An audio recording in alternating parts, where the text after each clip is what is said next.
My wife looked me dead in the eyes and said 8 words that made me disappear forever. I can't stand being in the same room with you.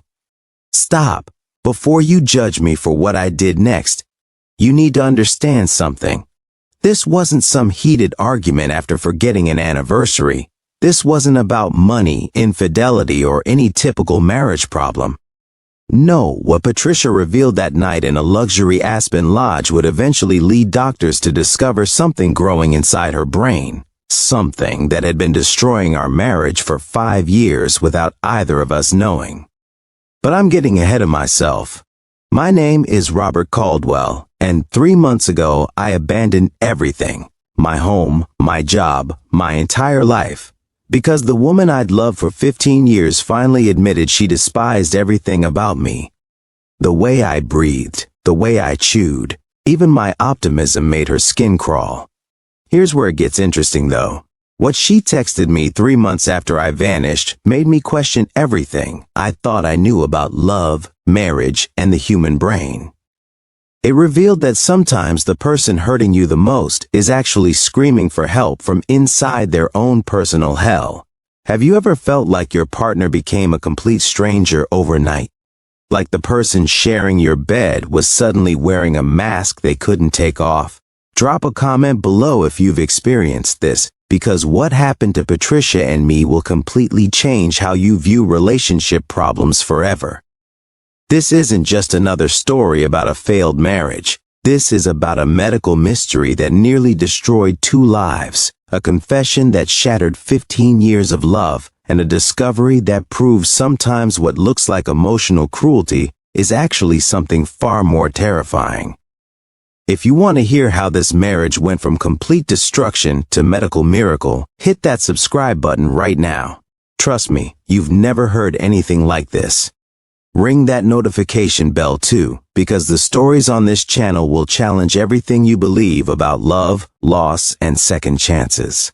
What would you do if the person you married slowly transformed into someone who couldn't stand your existence? Would you fight? Would you run? Or would you do what I did, vanish completely into the night, leaving only a note and half our savings behind? The answer might surprise you. Because sometimes running away leads you exactly where you need to be. Let me take you back to 2008, to a moment that should have been forgettable but instead changed my entire life. Denver, Colorado, a mutual friend's backyard barbecue. The kind of casual gathering where you show up expecting warm beer and small talk, not the person who'll define your next 15 years. I was 32, working logistics for a regional shipping company, convinced I'd missed my chance at the whole marriage thing. Then I saw Patricia.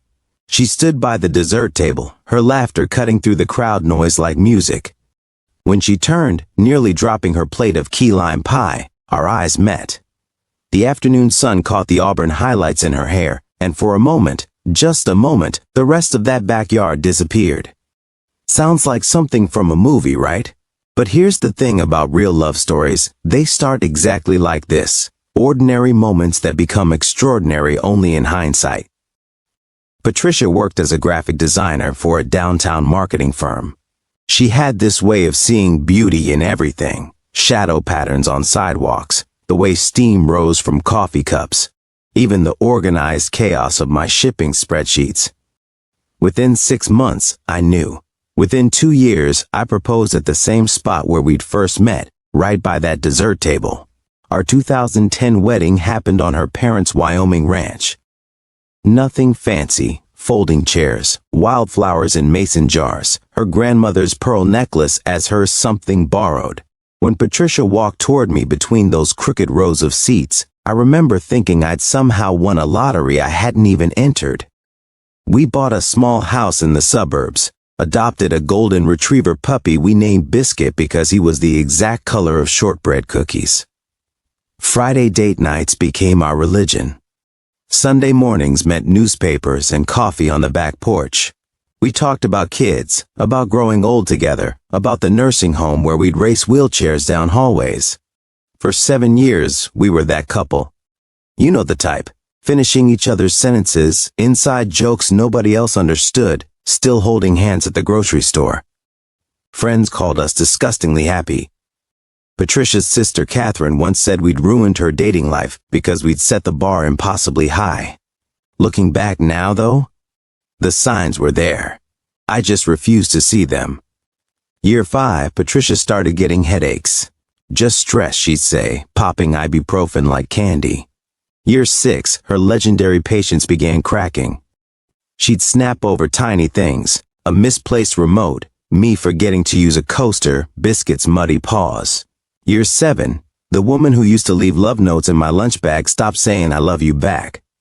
But here's something nobody tells you about watching your marriage slowly die. You become an expert at explaining it away.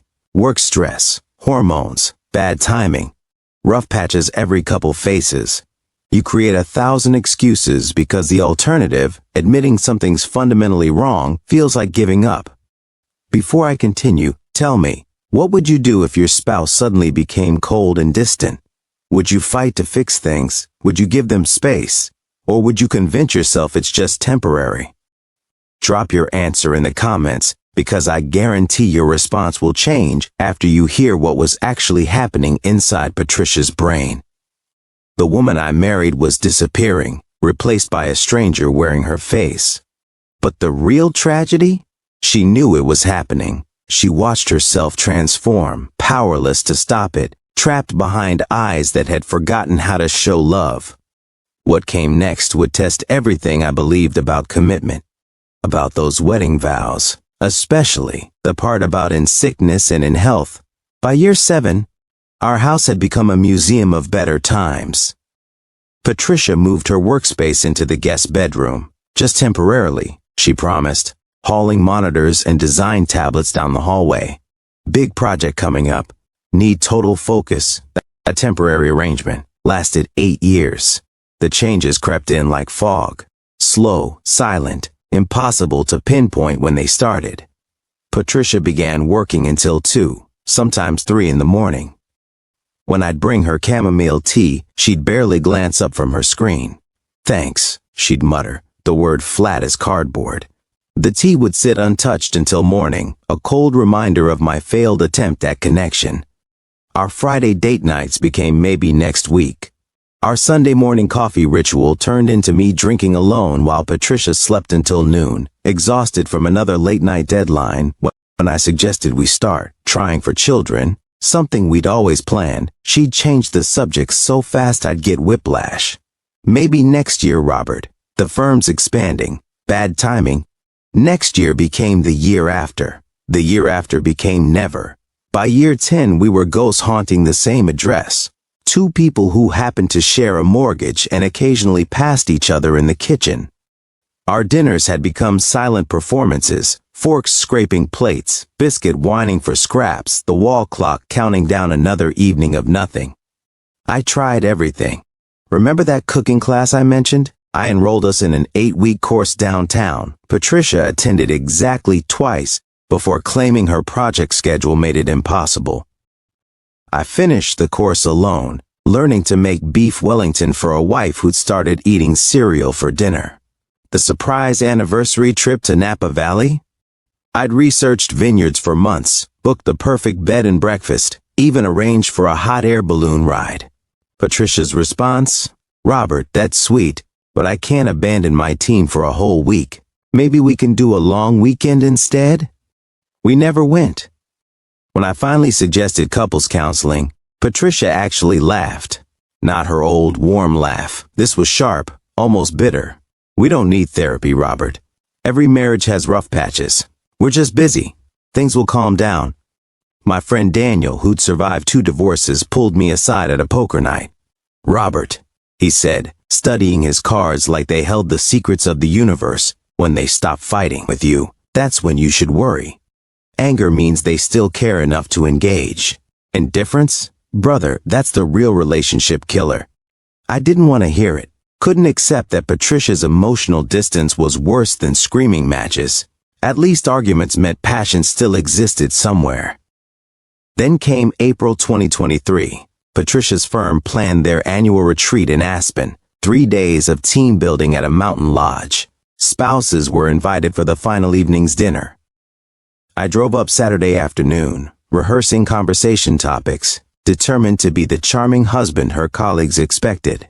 The lodge was everything you'd expect. Exposed wooden beams, massive stone fireplace, windows overlooking snow-capped peaks. For one magical evening, Patricia transformed back into the woman I'd married. She introduced me to coworkers with genuine pride. Her hand found mine during dinner. She laughed, really laughed, at my terrible jokes about altitude sickness. When the DJ started playing after dinner, she pulled me onto the dance floor. For 3 hours I had my wife back. We moved together like we used to, her head on my shoulder during slow songs, both of us grinning through the fast ones despite our complete lack of rhythm. Here's what happiness does to desperate people. It makes us reckless. That night, back in our room, I made the mistake of commenting on how wonderful it was to see her relaxed and happy again. Patricia was removing her earrings at the vanity mirror. She froze, meeting my eyes in the reflection. The mask she'd worn all evening didn't just slip, it shattered completely. "You really don't get it, do you, Robert?"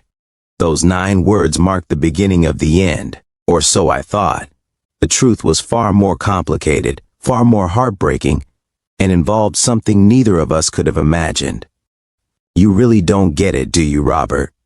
Patricia turned from the vanity mirror to face me directly.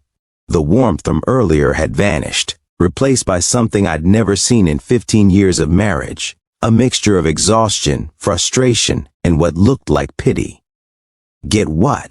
I asked, genuinely confused. We just had the best evening in years, dancing, laughing, connecting like we used to. What was there to get?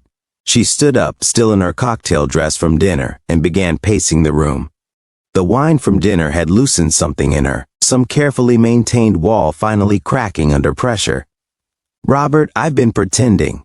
Tonight, at dinner, with my colleagues watching, that was all performance. Every smile, every touch, every moment of fake happiness. Just like every family gathering, every social event, every time we run into someone at the grocery store and I have to play the devoted wife." The words hit like physical blows, but Patricia wasn't finished. She kept pacing, words pouring out faster now. "I've tried so hard to feel what I used to feel for you. Do you understand that? I've read relationship books, tried meditation, even considered having an affair just to feel something, anything, other than this crushing indifference. But the truth is, Robert, I can't stand being in the same room with you anymore." I sat on the edge of the bed, unable to move, unable to speak. This couldn't be happening. Not after tonight. Not after 15 years. "The way you chew your food," she continued, her voice growing harder. "How you clear your throat when you're nervous. That eternal optimism where you think everything will just work out. Morning humming in the shower, the dad jokes you tell at parties. Even the way you breathe when you're concentrating, it all makes my skin crawl." Each detail felt like another knife wound. These weren't just complaints about habits. This was disgust at my very existence. "How long?" I managed to ask, though my voice sounded foreign to my own ears. Patricia stopped pacing, leaning against the wall like she needed support. 3 years, maybe 4. It started slowly, just little irritations I could push aside. But they accumulated, Robert. Day after day they accumulated, until I realized I was living with a stranger I didn't even like, much less love. "Then why?" My voice cracked. "Why stay? Why pretend?" A bitter laugh escaped her. "Because I'm a coward. Because divorce is messy and expensive. Because I kept hoping I'd wake up one day and feel differently. Because your mother has cancer, and I couldn't be the woman who left while she was going through chemotherapy." She paused, running her hands through her hair. "I had a dozen reasons for staying and not one of them was love. Do you know why I work until 3 in the morning?" Patricia asked, though it wasn't really a question. "It's not deadlines or demanding clients. It's because the thought of coming home, of having another silent dinner, of lying next to you in bed while you snore, it fills me with actual dread. Physical, stomach-churning dread." I wanted to respond, to defend myself, to fight for us, but what could I say? How do you argue with someone's feelings? How do you convince someone to love you when they've just admitted they despise your existence? "I've been desperately trying to fall back in love with you," she said, and for the first time I heard pain in her voice. "God, Robert, I've tried everything. I've looked at our wedding photos until my eyes burned. I've reread your old love letters. I've tried to remember what it felt like when you first kissed me, but it's gone. Whatever I once felt, it's completely gone, and I'm exhausted from pretending otherwise. Stop before you judge, Patricia. You need to hear what was actually happening inside her brain. Like this video if you think there's more to this story, because the truth will leave you speechless. What seemed like cruelty was actually something far more tragic. Patricia revealed she'd been living this lie for 4 years. 4 years of pretending to love me. 4 years of forcing smiles at family dinners. 4 years of dying inside every single day. But that wasn't even the worst part. I despise what we've become, she said, her voice barely a whisper now. And I despise myself even more for not having the courage to leave, for wasting your time, for wasting my time, for turning us both into these hollow versions of ourselves. We didn't sleep that night. I sat in the chair by the window watching snow fall on the mountains, while Patricia curled up on the bed with her back to me. Neither of us spoke another word. When dawn finally broke through the curtains, I knew what I had to do. The decision I made that morning would shock everyone who knew us. But sometimes, when someone tells you they can't stand your existence, the only gift you can give them is your absence. What Patricia didn't know, what neither of us knew, was that a ticking time bomb had been growing inside her skull for 5 years, destroying the woman I married one neural pathway at a time. I left the lodge before Patricia woke up. No dramatic goodbye, no final conversation. Just me, my overnight bag, and a decision that would define the next 3 months of my life. The drive back to Denver blurred past like a dream. 6 hours of highway, mountain passes, and questions with no good answers. By the time I reached our house, that museum of better times, I knew exactly what I needed to do. Some of you might think I was a coward for running. Others might say I was brave. But here's what nobody tells you about walking away from everything you know. Sometimes it's the only way to figure out who you are when you're not trying to be what someone else needs. I packed 1 suitcase, just essentials, clothes, toiletries, a few books I'd always meant to read. Then I sat at our kitchen table, the same one where we'd shared thousands of meals, and wrote the shortest note of my life. Patricia, I'm giving you the space you need and the freedom you deserve. Half our savings is in your personal account. Please don't look for me. I need time to understand who I am without us. Take care of yourself. Take care of Biscuit, Robert. I transferred exactly half our joint savings, $47,000, to her personal account. Fair was fair, even in destruction. Then I got in my car and drove. No destination, no plan, just movement. I ended up in Cedar Falls, a town 6 hours from Denver that I'd randomly picked because I'd never heard of it before. Population 8,000. The kind of place with 1 main street, 2 coffee shops, and 0 chance of running into anyone from my old life. The furnished studio apartment above Garrett's hardware store cost $600 a month. The warehouse job I found through a handwritten index card at the coffee shop paid $15 an hour. Within 3 days, I'd effectively erased Robert Caldwell, the logistics manager with the failed marriage, and became just Rob, the quiet guy who unloaded trucks and kept to himself. My phone became my enemy. In the first week alone, Patricia called 237 times. I counted. Each vibration felt like an accusation, each voicemail notification a weight I couldn't carry. Her parents called. My brother Thomas sent text after text. Friends left messages ranging from concerned to angry. The hardest calls to ignore came from my mother. She was fighting cancer, stage 3, responding well to treatment, but still. Every fiber of my being screamed to answer, to explain, to at least let her know I was alive. But I couldn't. One conversation would lead to another, and eventually, I'd be pulled back into the life I'd just escaped. So I changed my phone number, deleted my social media accounts, became a ghost haunting my own existence. Cedar Falls had one therapist, Dr. Maureen Foster, who operated from a converted Victorian house on Elm Street. I found her through a flyer at the laundromat. Sometimes talking to a stranger is easier than talking to yourself, it read. After 3 weeks of silence, even I had to admit I needed help. Dr. Foster was in her 60s, with gray hair she wore in a bun and glasses that made her eyes look enormous. Our first session, I sat in her office, walls covered with degrees and paintings of mountains, and couldn't speak for 20 minutes. She just waited, patient as stone. When I finally told her everything, she asked one question that changed my perspective.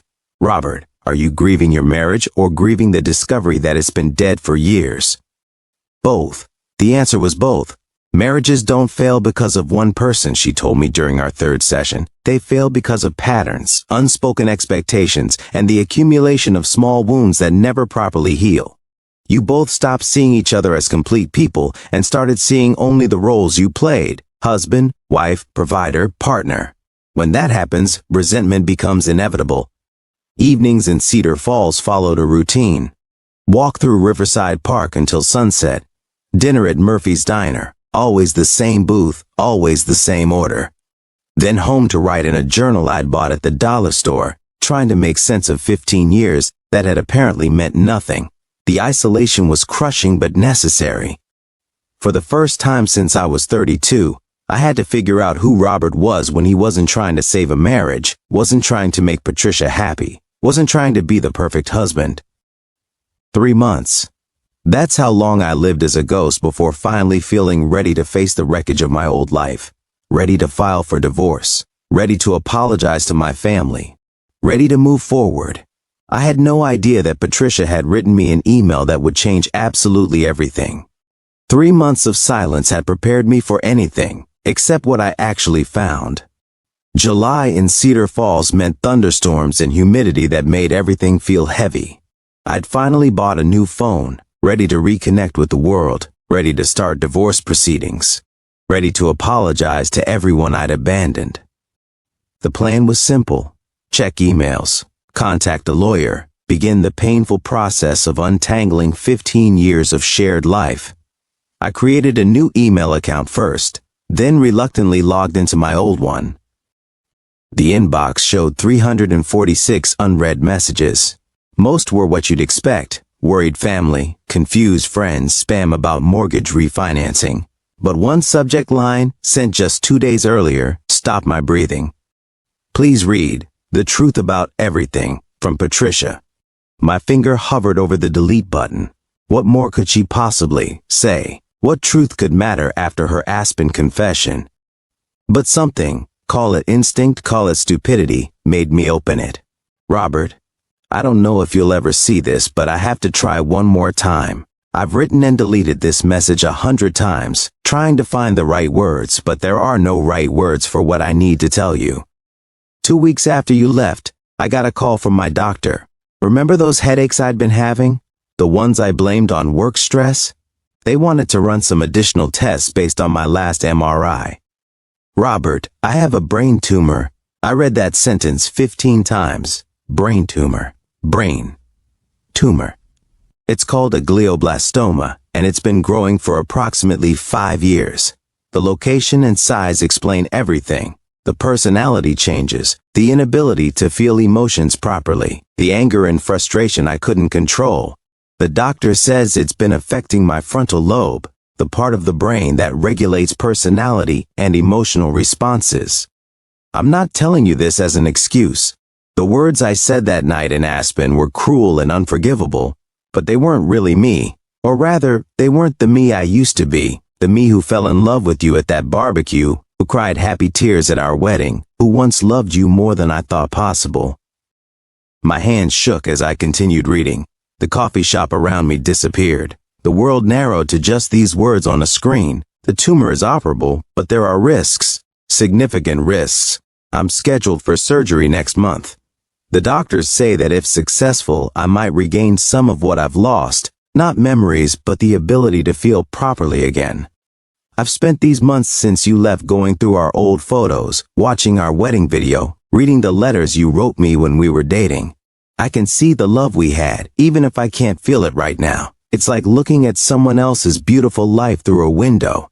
Your mother has been here every day. I had to stop reading. My mother. She'd been helping Patricia while I'd been hiding in Cedar Falls like a child. She doesn't blame you for leaving. She says she understands why you had to go. But she wanted me to tell you that she's responding well to treatment and that she loves you. I don't expect you to come back. I don't expect forgiveness. I just needed you to know the truth. If this story is hitting you hard, share it right now with someone who needs to hear it. Because what happens next proves that sometimes the person hurting you the most is actually crying for help. Subscribe and ring that bell. You don't want to miss stories like this. Patricia's email continued. Dr. Raymond Patel, my neurologist, explained that patients with frontal lobe tumors often experience complete personality changes. They become different people, sometimes the opposite of who they were. The cruelest part? We're usually aware it's happening but powerless to stop it. That's what these past 5 years have been for me, Robert. Watching myself destroy the thing I valued most, being fully aware of it happening, but being completely unable to stop it. Every cruel word I said to you, every time I pulled away, I was screaming inside, trying to break through this wall the tumor had built. The real torture wasn't feeling nothing. It was knowing I should feel everything and couldn't. Do you remember that night 3 years ago when I cried in the bathroom for an hour? You knocked and knocked asking if I was okay. I couldn't explain that I was crying because I'd looked at our wedding photo and felt absolutely nothing. Not hate, not love, just emptiness where love used to live. Whatever you decide, wherever you are, I want you to know that the real Patricia, the one you married, she never stopped loving you. She just got lost for a while, trapped inside a brain that wouldn't let her feel what her heart knew was true. The surgery is scheduled for next Thursday. If something goes wrong, I needed you to know, those 4 years I said I despised you. I was desperately trying to feel anything at all, and failing, and hating myself for failing. You deserved so much better than what I became. All my love, what remains of it, Patricia. I sat in that Cedar Falls coffee shop staring at my phone screen as everything I thought I knew shattered and reformed into something completely different. I drove through the night, covering 600 miles of highway fueled by gas station coffee and disbelief. The sunrise was breaking over Denver's skyline when I finally pulled into our driveway, my driveway, the place I'd fled from 3 months earlier. Patricia was in the kitchen, thinner than I remembered, her hair cropped short. When she saw me standing in the doorway, the coffee mug she was holding slipped from her fingers. It shattered on the tile floor, ceramic pieces scattering everywhere, but neither of us moved. "You came back," she whispered. "You were sick," I replied. "All this time, you were sick, and neither of us knew." That's when she broke, for the first time in years, real tears, real emotion, flooding out like a dam had finally burst. I crossed the kitchen, careful to avoid the broken pieces, and held her. She felt fragile, like her bones had turned hollow during my absence. We stood there for what felt like hours, her sobbing into my chest while I tried to process the reality that my wife's brain had been under attack for half a decade. Later that morning, we sat with Dr. Raymond Patel, Patricia's neurologist, in his office at Denver Medical Center. He showed us the MRI scans on his computer screen, a mass the size of a walnut pressing against Patricia's frontal lobe.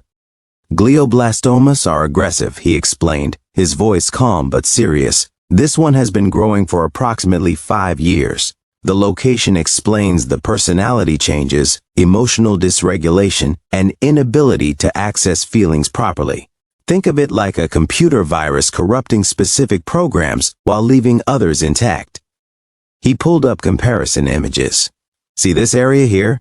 This controls emotional processing and personality. The tumor has been essentially strangling these regions, cutting off their ability to function normally." Patients often describe it as watching themselves from outside their body, Dr. Patel continued. They know something is wrong but can't control their responses or feelings. They're aware of the changes but powerless to stop them. The surgery was scheduled for Thursday, just 4 days away. Dr. Patel didn't sugarcoat the risks. The 5-year survival rate for glioblastoma patients is less than 10%. However, Patricia's tumor was caught relatively early, and its location makes it more accessible than most. We're looking at an 11-hour procedure.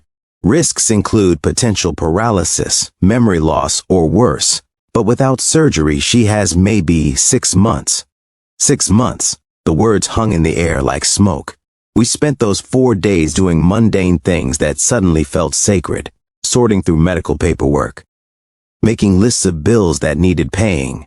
Patricia showed me where she'd hidden birthday cards she'd bought for family members, just in case. Biscuit, now gray around his muzzle, seemed to sense something was happening, refusing to leave Patricia's side. Thursday arrived too fast and too slow simultaneously. The pre-surgery room smelled like disinfectant and fear. Patricia's parents had driven in from Wyoming. My mother was there, thin from her own battle but determined to be present. Thomas flew in from Seattle. Catherine took the red-eye from Boston. Before they wheeled Patricia away, she grabbed my hand. If something happens, nothing's going to happen. But if it does, I need you to know. The person who said those things in Aspen, that wasn't me. The real me, the one you married, she's been trapped in here, screaming to get out. 11 hours. That's how long we waited. 11 hours in a beige waiting room with uncomfortable chairs and vending machine coffee. My mother held my hand. Patricia's father paced. Catherine refreshed her phone every 30 seconds, researching glioblastoma statistics until Thomas gently took it away. When Dr. Patel finally emerged, still in his surgical scrubs, exhausted but smiling, the entire room held its breath. We got 95% of it.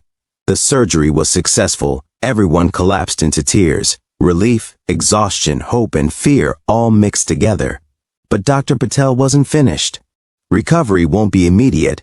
The tumor's removal doesn't instantly restore function.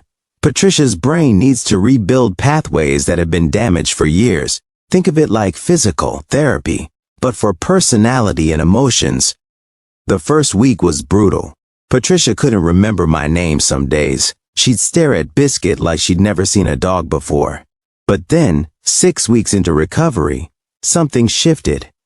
We were doing physical therapy exercises in our living room when Biscuit struggled to jump onto his favorite chair, his arthritis making him move like an old man. Remember when he was a puppy? Patricia said suddenly. We had to lift him onto the bed because he was scared to jump. It was small, tiny even, but it was the first time in years she'd referenced a shared memory with warmth instead of indifference. The first sign that maybe, possibly, we could build something from these ruins. 18 months have passed since that terrifying surgery.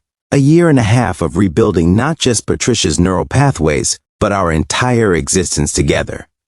Let me be clear about something. We're not the same people who met at that Denver barbecue in 2008. We're not even the same people from 2 years ago.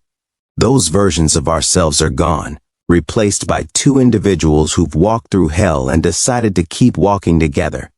Patricia's recovery wasn't a straight line. It was a mountain range of peaks and valleys. Some days she'd wake up and look at me with recognition and warmth. Other days emotions felt just out of reach, like trying to remember a word that sits on the tip of your tongue but won't come. Physical therapy, occupational therapy, psychological therapy. Our calendar looked like a medical conference schedule. Dr. Angela Morrison, who specialized in couples dealing with medical trauma, became our weekly anchor. You're not fixing your old marriage, she told us during month 3 of recovery. That relationship is gone. You're building something entirely new. The question is whether the people you are now can create something meaningful together. 6 months ago, we renewed our vows, not in some grand ceremony, just immediate family in our backyard. Patricia wore a simple blue dress. I wore the only suit that still fit. Biscuit, too old now to stand for long, lay on his bed nearby, tail thumping against the ground.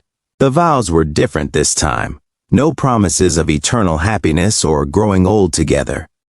Instead, we promised to wake up each day and choose each other, to be patient when emotions felt distant, to celebrate small victories, to accept that some days would be harder than others.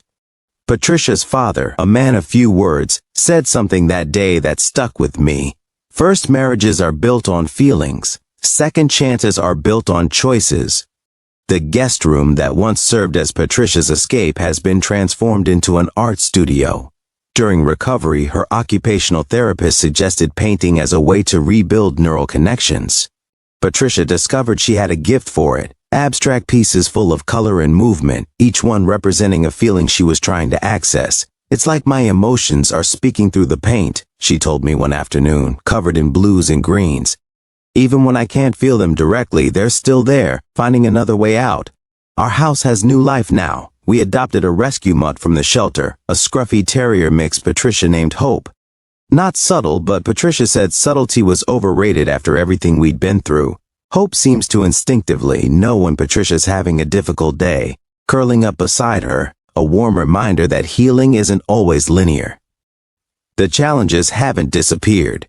Patricia takes anti-seizure medication that sometimes makes her foggy. She has MRIs every 3 months to monitor for a recurrence.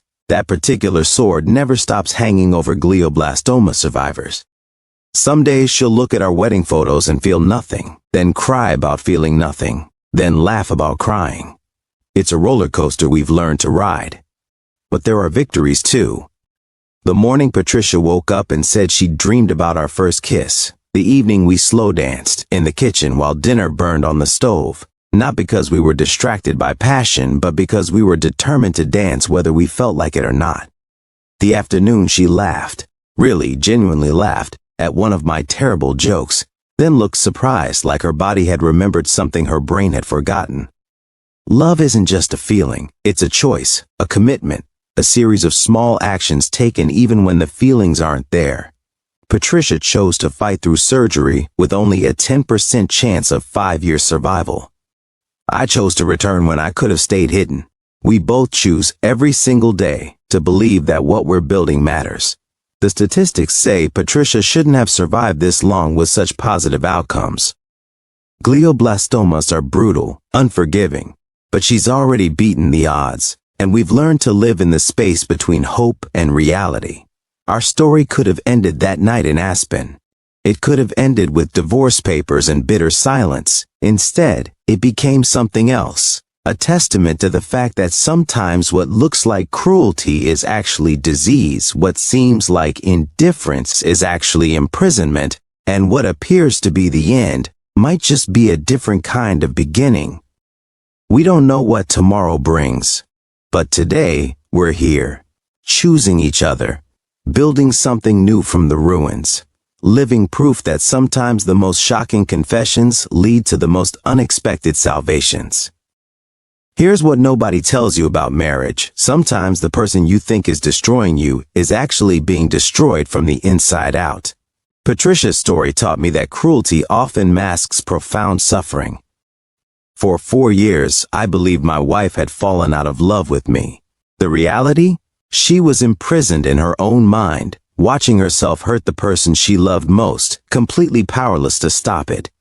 Every harsh word, every cold shoulder, every moment of indifference, she was aware of it all, screaming internally, unable to break through the wall that tumor had built. Think about that for a second.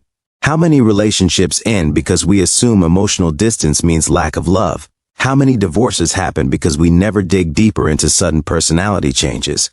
How many people are suffering from undiagnosed medical conditions that manifest as relationship problems? Patricia's neurologist told us something that haunts me. We see this more often than you'd think. Couples come in after years of marriage counseling, only to discover that what they thought was a relationship problem was actually a brain tumor, thyroid disorder, or early onset dementia. The difference between emotional distance and medical crisis isn't always obvious. Patricia's symptoms looked exactly like a wife who'd fallen out of love. The working late, the lack of intimacy, the irritation at small habits, these could describe millions of failing marriages. But underneath was something far more serious, far more tragic. Those wedding vows, in sickness and in health, we say them without truly understanding what they mean. We think sickness means cancer or car accidents, obvious crises where the path forward is clear. Nobody mentions the sickness that disguises itself as personality changes, the health crises that look exactly like relationship failures. The power of truth and healing can't be overstated. Once we knew what we were really fighting, not each other but a disease, everything changed. We stopped trying to restore what was lost and started building something entirely new. We stopped asking, "Why don't you love me?" and started asking, "How can we heal together?" Not every story ends like ours. Glioblastomas kill 90% of patients within 5 years. Many couples don't survive the trauma even when the patient does.